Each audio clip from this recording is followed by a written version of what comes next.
Hi, everybody. I'm so glad that you guys are here. I know that this takes a couple of minutes to get everything started. So we're just going to talk for just a minute about how this evening is going to go. I'm Amy Martinez, and I am the High School Mentoring Director at HEAV. And our topic for tonight is going to be 3 things you need to know when homeschooling high school. So we have a couple of mentors with us tonight who are going to be coming on. But in the meantime, while I'm waiting for that, let's go ahead and start checking to make sure our comments are coming through. So go ahead, if you are already on this live stream, go ahead and answer this question. How many high schoolers do you have at home? And what are their ages? So if you're on, go ahead and answer that question. As we go throughout the evening, we are going to be having some interaction back and forth with question and answers. And by participating in answering the questions or asking your own questions, you will have a chance to win our giveaway. Tonight's giveaway is a package deal of Deborah Bell's Ultimate Homeschool Planner and Israel Wayne's book, Questions God Asks. So go ahead and make sure that you are liking, you are sharing, and you are commenting so that you could be entered to win this giveaway. All right, let me go ahead and get ready to introduce our mentors. Tonight, we have Susan McCord, who just joined us, and now Melissa Mckensie. And I'm going to give you a little bit more information about myself, and then I'm going to let them introduce themselves. So, as I said, I'm the Director of Mentor Outreach at HEAV. I homeschooled my children for 16 plus years. I have 5 children. All of them are homeschooled along the way, and I graduated all 5 of them from homeschooling. And the youngest now is 20 years old. She's away at college. And I'm in my empty nest season with my husband. And so this is how I am continuing to stay plugged into the homeschool community, is by offering my experience to those of you who are coming along behind me and just need a little bit of encouragement. And along with myself, I have a great group of mentors who are joining me. And the first one I'd like to introduce to you is Susan McCord. Susan, go ahead and say hi and tell us a little bit about yourself. Hi. So I homeschooled all the way through, probably over 20 years at this point now. I have 3 children and they've all graduated. One has graduated from college, another is working, and then the other one is seeking an apprenticeship. So yeah, and I'm just very excited to come alongside moms this year who are homeschooling high school and help them with any of the trials or challenges, and also be there to hear their successes as well. Great. Thanks for being with us, Susan. All right. We've got Natalie and Joshua Jones have said that they have an 8th grader. So Melissa Leonard has a 17-year-old. Susan Shafford has an 11th grader and one in 8th grade. Mindy has 2 13 and 14-year-olds. So that's awesome. Beth has an 8th grader. So I see that we have a lot of people so far whose kids are just right on the cusp of going into the high school years. And I'm sure you guys are curious about this topic of the 3 things you need to know before that happens. Thank you so much for sharing that, and continue to share your kids' ages as we introduce our next mentor. Melissa, let's see, Melissa is not on the screen. So we are going to keep going until she's able to pop back on. She may have had some tough technical difficulties, and we will have her come back on when she gets that cleared up. All right. So you've got me, you've got Susan, and we're going to go ahead and start talking about our subtopics. The first thing that we want to talk about is how the high school years can be a very intense time of growth for our kids and for ourselves. Whether when we're thinking about our kids, whether that's developmentally, physically, emotionally, there is just so much happening in these basically, 4 short years that we have them for high school. And it can kind of throw us a little bit. These are also times where the parent-child relationship also reaches a different level, a different dynamic. So, Susan, I want to ask you, what are some things that surprised you about this time when it came time for your kids to be in the high school years, to be in those upper teenage years? What are some things that surprised you about that?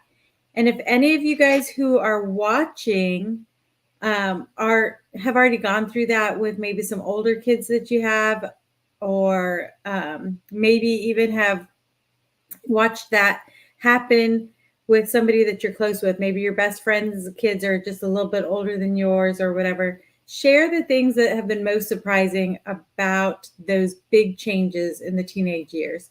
So you guys can share them in the comments, and Susan, go ahead and I'll let you have a little chance to speak. Yeah. So I think the biggest surprise for me, and interestingly enough, since there's a mentor program for high school, is that I really kind of became more of my children's mentor in high school. I was glad that they were able to be fairly independent in their studies and really just reach out to me and, when they needed help or assistance in something. But that's one of the things that really surprised me, was how independent they were at their learning and how I was more of a mentor. Yeah, I love that. I love that. And that is so true. That's definitely what happened in our family as well. And one of the things that surprised me is, when they're little and they're all over you and they're mommy, mommy, mommy, and you just feel like you are their world, and then as they get older and there's some of just that natural separation that comes as they're figuring out the world and you're kind of guiding them along and they're figuring things out. And you maybe start to feel, a little bit of attention, maybe a little bit of a distance as they're getting more involved with their friends, more involved with the activities that they want to pursue that are really more about them and their interests versus the things that you think are a good idea to sign them up for, like when they were little. You may feel a little bit of that disconnection. And I know I did. But what was surprising to me is that as they became teenagers, they kind of circled back in. They kind of came back in, and maybe it wasn't at the breakfast table, because a lot of times breakfast wasn't even happening with my teens because, that sleep cycle changes and that could be a surprise for you. But really for me, it was those late nights, right about the time that I was ready to settle into bed, be done for the day, and I'd get a little knock on the door, and I never knew which one it was because I had several teens at home at the same time. But there was that little knock at the door. Mom, can I talk to you? And that was just such a beautiful, rich time for myself and my kids to grow our relationship together. And we're starting out this conversation with these changes, these developmental changes. Susan, do you have boys or girls or both? So I have both. I have 2 girls and a boy. Okay. Yeah, I like how you explained that though. I think like your children need you physically when they're younger and more emotionally and spiritually as they mature. So kind of how I think you were saying how they changed in their needs and how they needed you through Right. high school. Yeah. So when you think about some of the developmental changes that you remember your kids going through that were kind of intense and quick, all of a sudden connections were being made. What areas can you remember that happening? And just, what can you say about that? So it was different for 2 of my younger 2 than it was for my older one. But with my younger 2, we actually moved out of state. And so they had to develop new friendships and things. And so, it was really neat to see how they developed those friendships and chose those friends, and how, you know, some ended up being tighter relationships afterwards, and some were a little bit more loose. And and then for my older one, she had some major health issues, and so that was just something that she managed, going from an unhealthy child who couldn't do a lot, but then went to a healthy child who could do almost everything. And so that was a different layer of challenges, but she navigated those very well, and just like I said, used me as more of like a mentor. Yeah, that's awesome. Hey, Melissa, we've got Melissa back. Really quickly, Melissa, do you want to go ahead and give us a little intro for yourself? Oh, yes. I'm back. Thank you. I got lost for a minute. And so I'm like Amy said, I'm Melissa Mckensie, and I don't know, I've kind of missed the first part of it, but I guess I say a little bit about us. So I have 5 children, one who's graduated from our homeschool already, and I have 3 dual enrollment high school students at home now. And I do also have a 9-year-old. So I have all in between and all that stuff. And I've been homeschooling for about 12 years now, and I've did service in all parts of the homeschool space, with various different things all over. And recently, I'm a new author, so I've written um, I'll say a book for moms. I'll say for us, a book to help with homeschooling, being a mom and your own boss as you homeschool too. So that's something new that I have out to now. So, yep. So that's about me. That's awesome. That's awesome. All right. So where we were at, Melissa, is that we were just talking about that the way that the high school years can be an intense time of growth, whether that's developmentally, physically, emotionally, and how that sometimes, well, not sometimes, how that's definitely going to change and challenge the parent-child relationship as we've known it before, but the beauty that can come out of it. I saw a comment pop up there. Can we get that back up? Julie said she's surprised it's not as scary as she thought it would be. Then again, they're just beginning, so maybe the scary parts are coming up. Julie, I want to assure you that it does not have to be a scary time.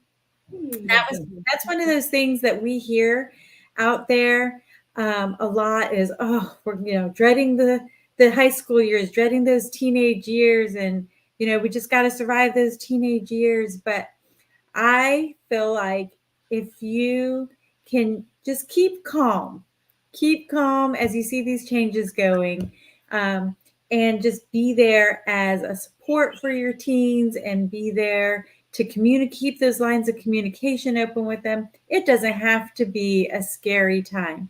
Would you agree with that, Melissa and Susan? Absolutely, absolutely. This is the fun part. This is the time where you can have fun and things. I think this is the fun part. It doesn't have to be hard. No way. Absolutely. I think this is the fun part. Yeah, definitely agree. Yes, I found that to be true. Okay, good. Can we get that other comment back up? Catherine Morales says her son has always been sweet, kind, and gentle. Everyone always said how respectful and mature he was. But at home, that sweet, young, caring child became almost completely the opposite. At times, I would get rare glimpses of my child, but they came few and far between. But thankfully, he's matured a bit since those days, and now that he's in college, he is very independent. The empty nest stage has not been easy. Yeah, I agree, Catherine. And yeah, there are some, I'm not trying to paint it all as sunshine and roses with the teenage years. It's just learning how to pivot from what we were doing to how we can honor them as the young, not quite young adults, but no longer children either, that in-between stage, and help them to slowly move through there. We'll keep our relationships intact. And just, trusting that all the way through that the Lord has got you, the Lord has got them, and He's going to help you with this. So, we've got Suzanne who says, I'm right there right now. Suddenly, my oldest hates homeschooling, doesn't want to talk about anything, is sullen and moody, basically wants to play video games and watch YouTube all day long. I'm at my wit's end. How did you survive? I need some tips. All right, I'm going to throw in a quick tip, and then I want my mentors to also throw in a tip. My tip for that is join him. See if you can join him in watching YouTube. See if you can't join him, even if you don't like to play video games. I do not like to play video games. They frustrate me. But I would sit there and let them talk to me about their games. Let them process what they were doing in their games out loud to me. I'd ask questions about the games, and I would, ask them how they were doing it. Like if they were playing it throughout the day while I was busy, I would come back around and ask them like, hey, did you beat that boss? Did you get to the end of that part of it that you were telling me about? Because that can build connection when you're talking to them about the things that they're interested in. It can build connections that they do start to drop that sullen attitude and they start to come back around. Do you guys have anything else to say about that? Yeah, so I'm sorry. No, you can go. I'll go after you. Go ahead. I'm sorry. Okay. Well, yeah, I totally agree. Like, get into their world. I have one teen, well, not no longer a teen anymore, but I have one child who was really into sewing and fashion. And, so I just joined her in that and, asked her questions about what she did. It's very similar to maybe like when they were toddlers and in kindergarten and, they drew a picture and you're like, oh, tell me about your picture. So kind of the same idea. And then I have another one who's into music, and I don't really know a lot about it, but I know the right questions to ask just because I've heard enough. So if you listen to them, they'll give you the words, a few little hints of things, and you'll know, some questions to ask. But ask those open-ended questions always. It makes them feel like they can, really come to you and join you in conversation instead of just a simple yes or no. Absolutely. All right. We're going to take a little bit of a pivot now, and we're going to talk about some record keeping issues, because along with some of the curveballs that we get tossed in those other realms, homeschooling does seem to all of a sudden become or seem more serious in our minds when we enter the high school years. We ask ourselves questions like, how do we know if we're setting them up for success in their future? And to us, 4 years is short, but to them, it may seem far off in the distance, and they may not have any idea where they're headed. If they don't know where they're headed or don't even want to talk about it, they're kind of shut down about it, it may make it seem like it's hard for you to know how to direct them, what to prepare. If you don't know if they're going to college, if you don't know if they have an interest in the military, if you don't know whether they, are going to end up becoming an entrepreneur, how do you know what to keep track of? We're going to answer that question now. But as we get started talking about that part of the discussion, go ahead and ask your questions that you have around record keeping. And let's see if either by seeing your questions, we answer them, or just in our discussion, it answers those questions. But go ahead and enter those questions in there. Remember, every time you're entering these questions, it's helping you to have a chance at winning the giveaway that we have. So,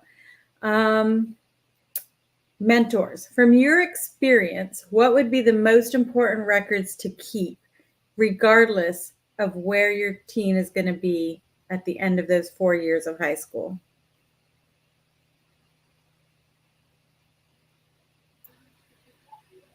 All right, I guess it's my turn now. Thank you. Go ahead, Melissa. Well, everybody's different. I want to say that. Everybody's different. So what's important in my homeschool may not be important in yours. So I just want to say that piece of it.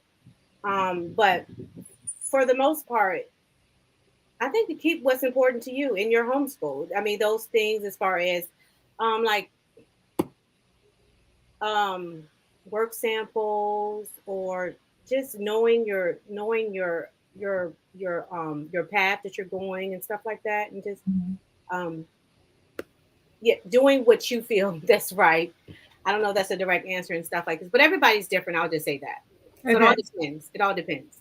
All right. Susan, do you have something to add to that? So I would say, and like, I definitely agree with Melissa. Everybody's different. So for me, um, I definitely felt it important to maintain records of just their basic education, that, their basic whatever writing curriculum, or what they read, what math they did, that kind of thing. Whether they're college bound or not, you're going to have some sort of idea of what they've studied, and what their interests are. So beyond that, keeping track of their special interests and any activities that they do involved in those interests too. So Right. Yeah. So for our family, well, actually, I'm going to start off on a more broad base. Some of you out there may be following a very traditional path through your high school years. And if you are, then you probably have things on hand like your grading tests and your giving grades for writing assignments and following down a traditional path with the science courses. You may be keeping starting a transcript and plugging those grades in as you go along. And that is, in my opinion, one way that you can save yourself a lot of hassle. Now, if you're not on a traditional track, if you're not doing a more what most people think of as a traditional educational track with your kids, you can still keep the records. For our family, we went off the track. We were not on a traditional track. We were very much interest led. Whatever my students were into and wanted to like absorb all their time into is what we did, because that kept them engaged in their education. But behind the scenes, I'm still the head of the school, right? I'm still the one that's got to know what's going on and what is everybody doing and how deeply are they getting into it and are they getting as much out of it as they want to.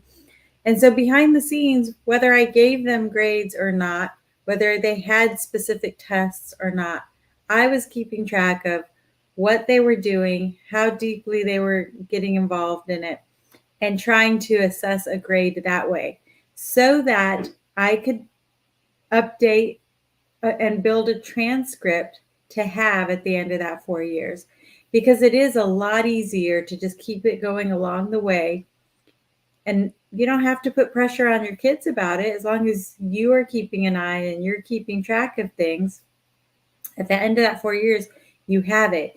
If you have to go back and recreate it all at the last minute when all of a sudden your kid says, I want to apply to college, and you're like, we didn't keep track of anything because I didn't think you were college bound.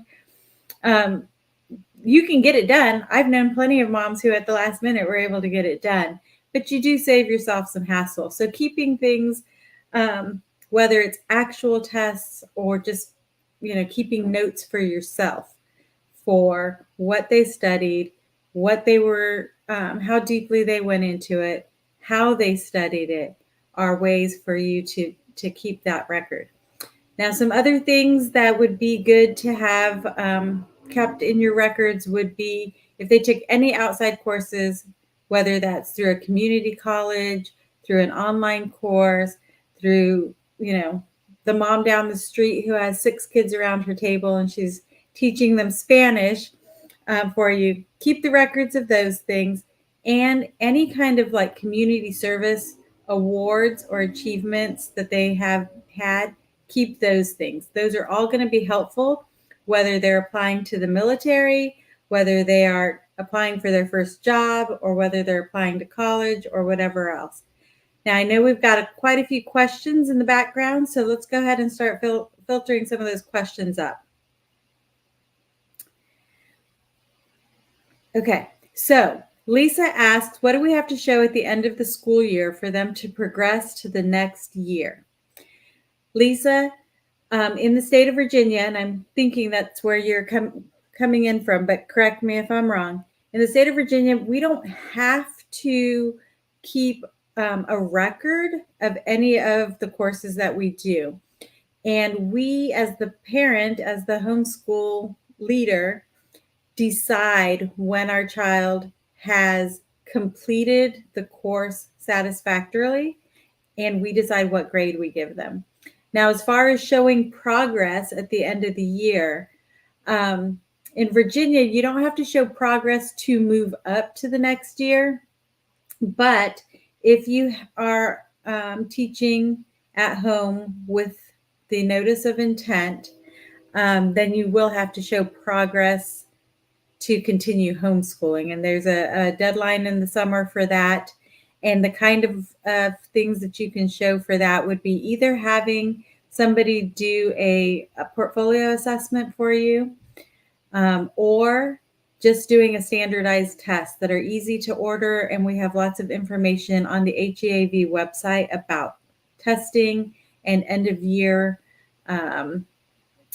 proof of progress. Okay, Simona Bradshaw said, should we look at the Department of Education website only for graduation requirements, or are homeschoolers exempt from those requirements?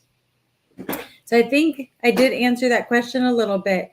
We don't have any requirements. When we decide that our children are ready to be graduated, then we graduate them. So one thing I will say, though, is rather than looking at the Department of Education standards, if your child is headed off to school, if they're going to go to college, they know what they're wanting to do and it's going to require that, or if they're heading into the military, those are two areas, and maybe even into an apprenticeship. Those are areas where you would want to look and see what the school or what the recruiter, the school that they're planning to apply to, or what the recruiter or what the apprenticeship program would want to see on their transcript, because then that would give you some direction in what courses to take and how to record those. I hope that answers your question. Does Susan or Melissa have anything to add to what I've just said? No? Okay. Are there any more questions? Michelle says, my daughter is in 8th grade and I'm wondering what I should be doing this year to best prepare for next year. Does she need community service hours? What does she need each year as far as transcripts? And can you discuss what Virginia law says about transcripts? Okay. So, does she need community service hours? Again, it depends on where she's headed. It's always good to get our kids active in the community. And so if she's going to do community service, you'll want to keep track of those records, because they are something that you could put on the high school transcript as well as in a high school resume. That, would just help her to stand out a little bit and help people to see what are the things that are important to her other than her academic record. What are the things that she valued giving her time to? So it is good to keep track of that and put that on the transcript. But there's not really a requirement at all in Virginia about community service hours or about, which courses need to go onto a transcript. So I hope that was helpful. And Mindy's question is, how do you determine a full credit? Mindy, that is a question that has a big, big answer. And I'm going to give you a little overview, a little nutshell answer there. And Melissa and Susan, please feel free to raise your hand and pipe up if you have a little bit more that you want to add to this. But what I will say is, if you are using standard homeschool curriculum textbooks. Basically, the way that you would determine when a course is done is if you have gotten, I believe it's 3/4 of the way through the book, is typically what is considered completing that curriculum. And if you notice in those books, especially if you've been homeschooling for a while, if you are using standard style curriculum, you'll see that a big part of the first part of the book is review from what they should have learned at the end last year. And then you got some middle to fill it out really well. And then at the end, it's new information that will get covered the next time around. The other thing to know is that even in the public school realm, even in the private school realm, very, very rarely does anybody get through a whole textbook. So if we're just looking at textbooks, that's one way that you can gauge it. The other way is to just count hours. There are things that you can look up on our website about how to determine a transcript. But it's kind of a big answer and it's kind of an individualized thing. So what I would suggest for right now is that we're going to defer this question for outside help. And one of the ways that you can do that is by going to heav.org, Homeschooling High School. We have some resources there. You can also call the HEAV office, and we have phone counselors to help you through some of that. And then, of course, those questions can also be asked on our Facebook page at any time. And not only will people from HEAV, but also a lot of experienced homeschoolers out there I'm sure will be happy to send you resources and links and give you information on how to do that. Now, do we have any other questions that need to be addressed that haven't yet kind of come up in this part of the discussion? All right. Okay. So let's pivot again and let's talk about the fact that knowing what's coming and having some useful tips might be all you need for you to feel confident to start the journey in homeschooling high school. With the way that things are though today, with the internet, with so many resources just at our fingertips, we can feel either very well supported or very overwhelmed with all the information that's out there and knowing what information can be trusted. So if you feel like you need a little or even a lot more support and encouragement, we want to make sure that we, meaning HEAV, myself and our mentors here, want to make sure that you know that you don't have to do this alone. As always, HEAV's team of supportive Facebook moderators and phone counselors are available to you free of charge. All you have to do is call the office at 804-278-9200, and they will get back to you. Either they will answer your question right then and there, or they will get back to you with an answer. And that may be, enough for you. That may be all you need is just, I have these 3 little questions. And if I got those 3 questions answered, then I would be good. I would be steady and I would be ready to go through the high school years. But maybe you're like me and really relied on a homeschool community around you to help walk alongside you. Susan, Melissa, what about you guys? Did you have the experience of having a homeschool community walking alongside you, helping you through, maybe some people who were a step or 2 ahead of you that reached behind and helped you find your way through? Right, of course. Years ago, it wasn't like that. We didn't have the support, and it wasn't as I would say common as it is today with all the websites and all the resources and different things and stuff like this. So I didn't have someone to kind of and I hate to say that, but I mean it's true, and I say this all the time because I have friends now because things have changed now because of COVID.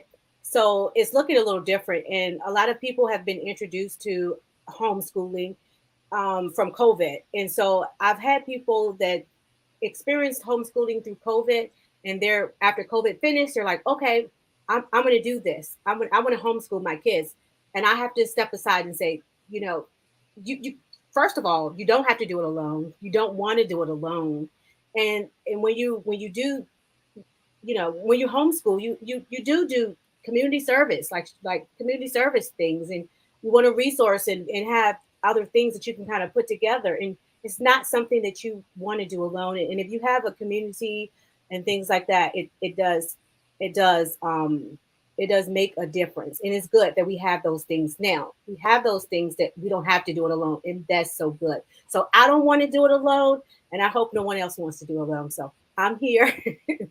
Just like that. Absolutely. Yes. Before Susan answers, let me ask a question to our viewers.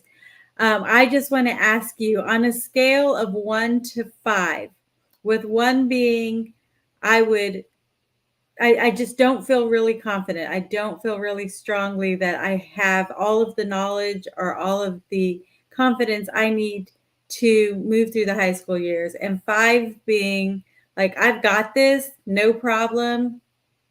I'm just so excited about it. Put your responses in there, 1 through 5. Put them in the comments. Susan, tell me a little bit about how community has made a difference for you as you've been homeschooling throughout the years.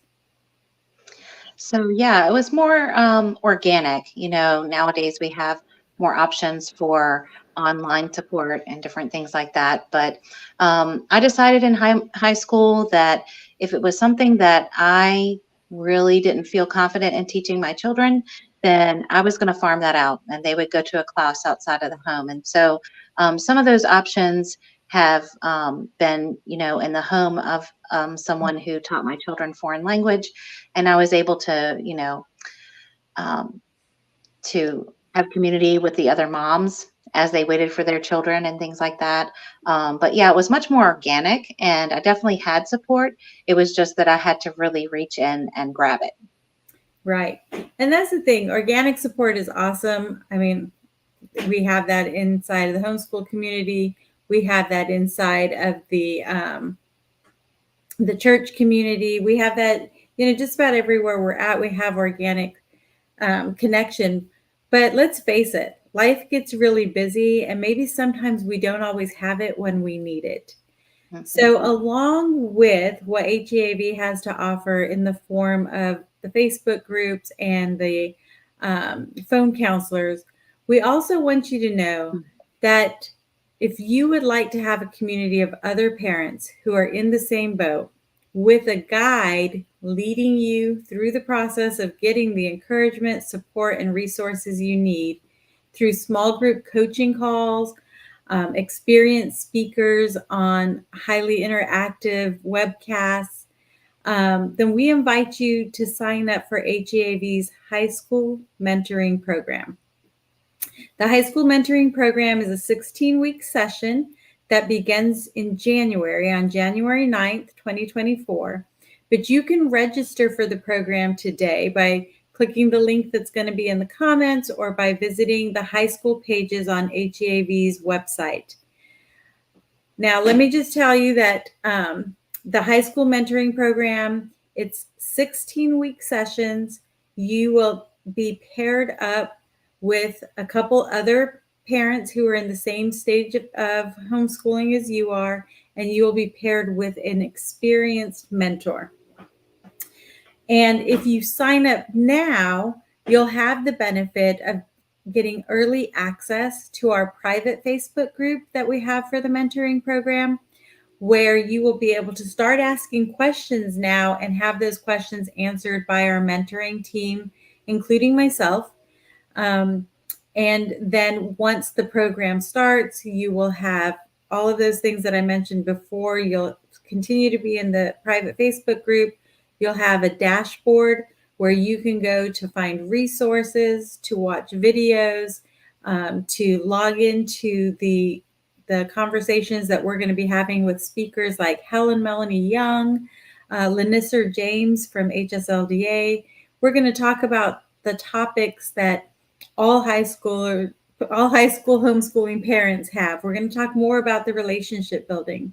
We're going to talk about aptitude testing and helping our child find a direction to go. We're going to talk about how to actually fill out your transcript in detail. How do you calculate a GPA? That's going to be covered in there. How to plan your year, how to plan your year if you have a special needs child, and how to do your record keeping for your special needs child, how to get accommodations. We're going to talk about SAT testing and AP testing and ACT and CLEP and the whole alphabet soup of testing we are going to talk about in the high school mentoring program. So again, I just want you to know that you do not have to walk this path alone. We are here for you, and we would love to have you join our program. Again, you can sign up by going to heav.org/homeschool-mentor-program and look it up there. Pretty much that is all that we have as far as what we want to talk about tonight. But if you still have questions, we're going to have those questions popping up, and we'll answer those questions for a few more minutes. And continue to ask the questions as you're thinking about it overnight, because we'll be announcing our winner for our giveaway tomorrow morning. So that'll give you time to continue asking questions, and somebody will make sure to get back to you and answer those questions. Megan says she's mostly just overwhelmed by the fact that she hasn't navigated it yet. She's a learn by doing, not just reading and researching. So all the information feels really overwhelming. She would love for someone to just give her a step-by-step checklist. Megan, I love just the vulnerability that you shared there. And yes, in the high school mentoring program, that's really what you're going to get. You're going to get, how do I plan my year? You're going to get, how do I assign grades? How do I figure out when the year is over?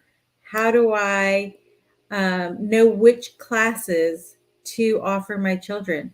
Maybe your kids aren't really big on the traditional maths and sciences, but there are alternatives that you can offer them to meet those needs. We can be there to give you some guidance, to give you a few steps ahead on the path, maybe many steps ahead on the path, so that you have a little checklist to go along to keep yourself moving through those years and not be overwhelmed. Tricia says, my question is, as my older kids get more independent, I'm still busy with helping my younger kids. How do I ensure my older ones are accountable and do all of their work? Melissa or Susan, do one of you guys want to tackle that?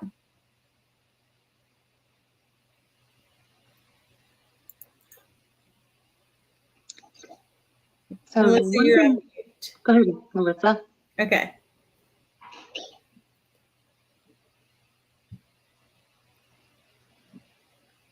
Melissa, your microphone is muted.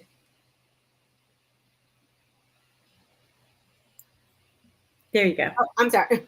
Good question. With the multiple ages, I know we hear this all the time. It may sound a little cliche, but we want to deal with the smaller ones first. We do this all the time. And I find that when we do that, it gives us more space and more room to deal with everything else that's happening when the younger ones are more content. So just it comes with scheduling, structure, and all of that. And I think with having like partnering with the mentoring with this program and stuff, it can help with figuring that, kind of walking you through that and figuring that out as far as your schedule and stuff like that. Because I know for me, I have to talk about what I'm doing and how I'm doing it and how to make sense of it, to kind of do my day the way, to make sense of of my day. And sometimes it may look like you have to get up a little more, get up earlier to kind of schedule that time to spend that time with the older kids, because you find out the older kids need just as much time as the younger kids. The older they get, the more they require of you. I just want to let you know that. So don't think it's just you, because it's just like that. And I'm sure we all can agree with that. The older they get, the more they do require. And so just balancing, I would say just kind of balancing that out and just figuring out what works for you. Get right journal and just figure out your comfortable, your safe space and what's comfortable for you and things. Everybody's different and it all kind of looks different. But that's the I don't want to say fun part because everything is fun for me, but I want to say it. That's the fun part. So, yeah. Yeah. Okay. Yeah. And so, like, one helpful tip that I will give about that is as they're getting older, you do want them to have more responsibility, to take ownership of their work and of what they're doing. But yes, as you stated, there does need to be some accountability. And one way that maybe would work for your family would be to have a day, one day each week where the two of you, the parent, and then the student, sit down together and make a plan for that week, set goals for that week, and talk about what completing that plan is going to look like, what that's going to entail.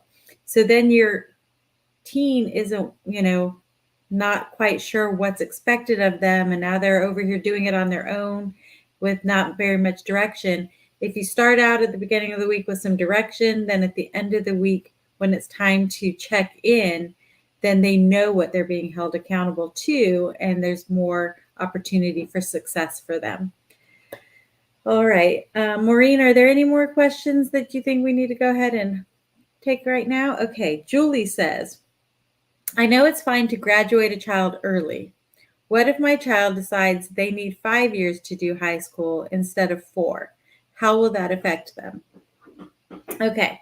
So yes, that is actually something that has become quite popular over the last several years. I've heard people call that a super senior year. And I cannot say that I know specifically how that's going to affect them, depending on where they're moving to in their future. But I will say that similar to that, my kids took not bonus, what are they called? Gap years between the time they graduated and decided whether they were going to go to college or not. And so I will say that did not seem to have any kind of a negative effect on them. Once they were ready to start applying to colleges and send in their transcript, really all those colleges needed to know was, did they graduate and what kind of studies were they focused on? Again, I can't promise that that's going to be the case for your child, because it just would really depend on what direction your child is headed. But it's definitely something that is being done quite a bit. And Megan asked, what are the advantages and disadvantages of having them take college classes as a junior? So some of the advantages for that would be that they could enter their future college choice with some college credits already under their belt.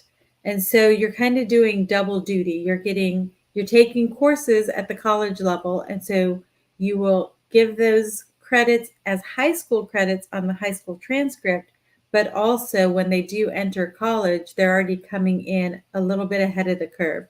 And some of the advantages to that are that they could save money, because instead of paying for all 4 years of a 4-year degree program, they are already having some of those courses taken out of the way and maybe only have to attend a 4-year college for 3 years or 2 years.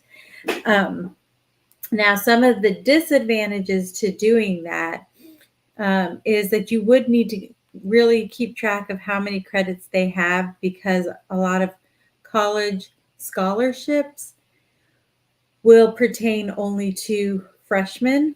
And so if they have too many college credits coming in, they may cancel out their opportunity to earn some of those scholarships.